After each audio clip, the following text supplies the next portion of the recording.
No serving AU head of state or government or anybody acting or entitled to act in such capacity shall be required to appear before any international court or tribunal during his term of office. The unanimous decision reached by the Assembly of the Extraordinary Session of the African Union, one that continues to draw reactions from across the globe. A resolution that has been lauded by the Kenyan government as unequivocal and historical. But with the commencement of President Uhuru Kenyatta's trial at the ICC a month away, the big question remains whether he will heed the resolution reached by the AU to go ahead and snap the trial until the United Security Council reaches a decision on the request to suspend his case and that of the Deputy President, William Ruto. Are we going to ignore the decision? How can we? How can we? We are part and parcel of the AU and have been since 1963.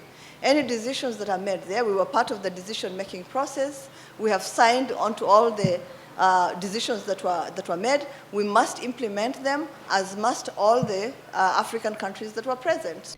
It could take a while for a decision to be reached by the United Nations Security Council, since a contact group of the AU Executive Council set up to undertake consultations with the members of the Security Council on the matter is yet to commence talks.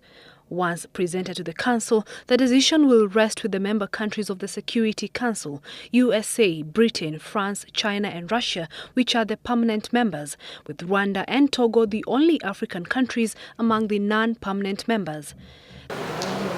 The Cabinet Secretary for Foreign Affairs, who was in the front line to rally the African countries behind Kenyatta and Ruto, remains non-committal on whether Uhuru will attend trial should the Security Council vote against the AU resolution. You can't expect me to predict things that are happening in the future. I told you this before. I'm sorry. Seriously, I can't answer that question. The Security Council, hasn't been approached. The paperwork is being processed. When the paperwork is ready, it will go to the Security Council. I respect this council. I want the council to take its time and consider this request without predetermining what the outcome of their consultations are going to be. Kenyatta has been largely criticized for dragging the country and the entire continent into a matter which he termed as personal. The way it currently is, many Kenyans are faced with personal challenges, and I take this as a personal challenge. I'm sure that my colleagues here also have other challenges. At that time, those were personal problems.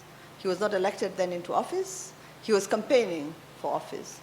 The minute that he was elected into office, they stopped being personal problems. They first became national problems and eventually regional problems. Unconfirmed reports say that Western diplomats have since reached a deal to present to the Security Council to defer the cases. But even as the world discusses Kenyatta and Ruto's fate, that of journalist Joshua Arap Sang, Ruto's co-accused, remains in the shadows. The name of Sang did not come up because in that case, just as was the case with the president and the deputy president before they were elected into office, right? That case is personal. The AU resolution wants the cases to be deferred and suspended until the end of the terms in office of the president and his deputy. Esther Kahumbi, Monday Special.